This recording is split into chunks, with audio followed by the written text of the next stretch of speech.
കേശു ഈ വീടിൻ്റെ നാഥൻ 2021 ഇറങ്ങിയിട്ടുള്ള പടമാണ്. ഈ പടം ഹോട്ട്സ്റ്റാറിൽ ഇപ്പോൾ കണ്ടു. ഇപ്പോൾ എന്ന് വെച്ച് കഴിഞ്ഞാൽ 2-3 ദിവസം കൊണ്ടാണ് ഇപ്പോൾ കണ്ടു തീർത്തത്. അതും അവസാനത്തെ സെക്കൻഡ് ഹാഫ് കംപ്ലീറ്റ്ലി അടിച്ച് കളഞ്ഞാണ് കണ്ടത്. അപ്പോൾ ഈ പടത്തിൻ്റെ കാണാനുണ്ടായൊരിടെ എന്താണെന്ന് വെച്ചാൽ, ഈ ഹോട്ട്സ്റ്റാറിൽ ഓരോ പടമൊക്കെ നോക്കിയപ്പോഴേക്കും കാണാത്ത കുറേ പടങ്ങളിൽ ഉള്ള ഒരു ഷോർട്ട് ലിസ്റ്റ് ചെയ്ത് വെച്ചിട്ടുള്ളൊരു പടമായിരുന്നു ഇത്. അപ്പോൾ ഇതിനെക്കുറിച്ച് മിക്സഡ് അഭിപ്രായമായിരുന്നു തുടക്കത്തിലൊക്കെ ഉണ്ടായിരുന്നത്. എന്തായാലും പടം ജസ്റ്റ് ഒന്ന് ട്രൈ ചെയ്ത് നോക്കാം എന്ന് വിചാരിച്ച്. ആക്ച്വലി ഈ പടം ഞാൻ കുറച്ച് നാൾ മുമ്പ് തുടക്കം കുറച്ച് കണ്ടു വെച്ചിട്ട് നിർത്തിയതാണ്. എന്നിട്ട് പിന്നെ വീണ്ടും പിന്നീട് കണ്ടതാണ്. അപ്പോൾ എനിവേ അന്ന് കണ്ടപ്പോഴും ഒരു എൻ്റർടൈൻമെൻറ്റ് ആയിട്ടുള്ള ഒരു വാല്യൂ ഒന്നും ഇല്ലാത്തത് കൊണ്ട് അന്ന് അവിടെ വെച്ച് നിർത്തിയതാണ്. അപ്പോൾ ഇപ്രാവശ്യം എന്തായാലും ജസ്റ്റ് ഒന്ന് കണ്ടു നോക്കാം. കാരണം ഇതിനകത്ത് നെസ്ലിൻ പണ്ടത്തെ ഒരു ക്യാരക്ടറാണ്. അപ്പോൾ നെസ്ലിൻ ആൻഡ് ദിലീപ് കോംബോ എന്തെങ്കിലുമൊക്കെ കൊള്ളായിരിക്കുമോ എന്നൊക്കെ എനിക്ക് തോന്നി. ചുമ്മാ ഒന്ന് കണ്ടു നോക്കിയാണ്. തുടക്കത്തിലെ കുറച്ച് സീനൊക്കെ നല്ലതായിരുന്നു. ദിലീപായിട്ട് വന്ന് തന്നെ കുറച്ച് കാര്യങ്ങളൊക്കെ പറയുന്നു സിനിമയെക്കുറിച്ച്.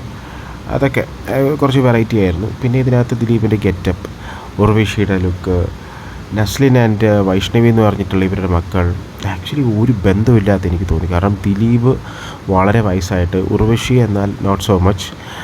ഇവരുടെ പിള്ളേരെന്ന് വെച്ച് കഴിഞ്ഞാൽ വളരെ കുഞ്ഞു പിള്ളേർ, എന്തോ ഒരു ബന്ധമില്ല. അപ്പോൾ ആദ്യം അങ്ങനത്തെ എനിക്ക് കുറച്ച് അവിടെ മുതലേ കുറേ പാളിച്ചകളായിട്ടൊക്കെ എനിക്ക് തോന്നി. പിന്നെ എന്തെങ്കിലും കാണിക്കട്ടെ, ചുമ്മാ കണ്ടുകൊണ്ടിരിക്കുക എന്ന് പറഞ്ഞ് കണ്ടു തുടങ്ങി.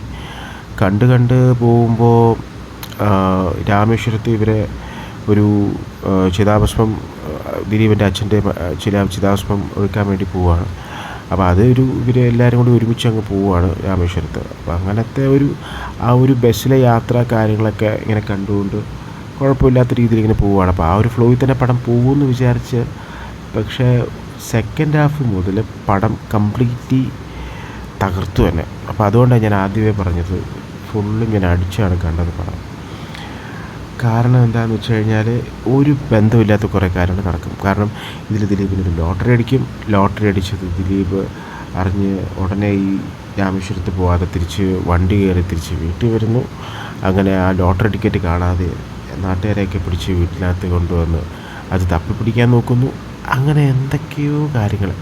അപ്പോൾ ആ ഒരു പോർഷൻ, ഈ ലോട്ടറിയുടെ കേസ് മുതൽ പിന്നീട് ഞാൻ നിർത്തിയിട്ട് പിന്നീടാണ് കണ്ടത്.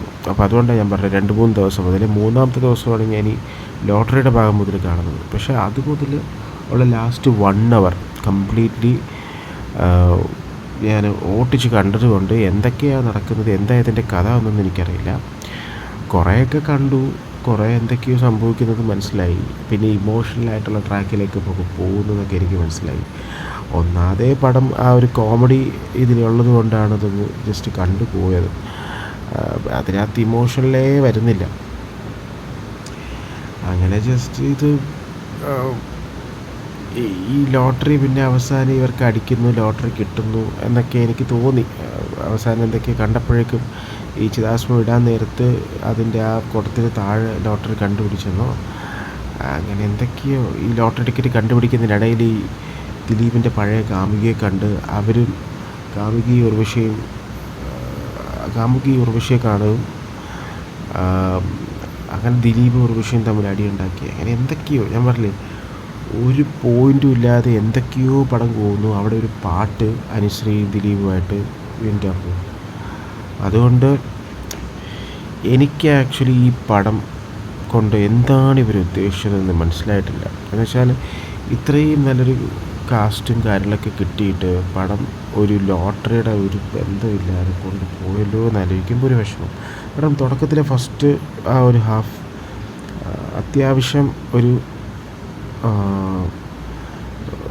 ഒഴുക്കിലങ്ങ് കണ്ടുപോവാം. പക്ഷേ 2ാമത്തെ ഭാഗം മുതൽ ഈ ഒരു ഫുൾ സ്റ്റോറി അതിൽ തന്നെ പ്രശ്നം വന്നിട്ടുണ്ട്. കാരണം ദിലീപിൻ്റെ കോമഡി പോലും പിന്നെ അവിടെ അങ്ങോട്ട് വർക്കാവുന്നില്ല. അതുകൊണ്ട് വെറുതെ ഇരിക്കുകയാണെങ്കിൽ ഫസ്റ്റ് ഹാഫ് മാത്രം പടം കണ്ടിട്ടിരിക്കാം. അത് കഴിഞ്ഞ് 2ാമത്തെ ഭാഗം കംപ്ലീറ്റ്ലി അടിച്ച് കളയാം എന്നാണ് എനിക്കിതിനെക്കുറിച്ച് പറയാനുള്ളത്.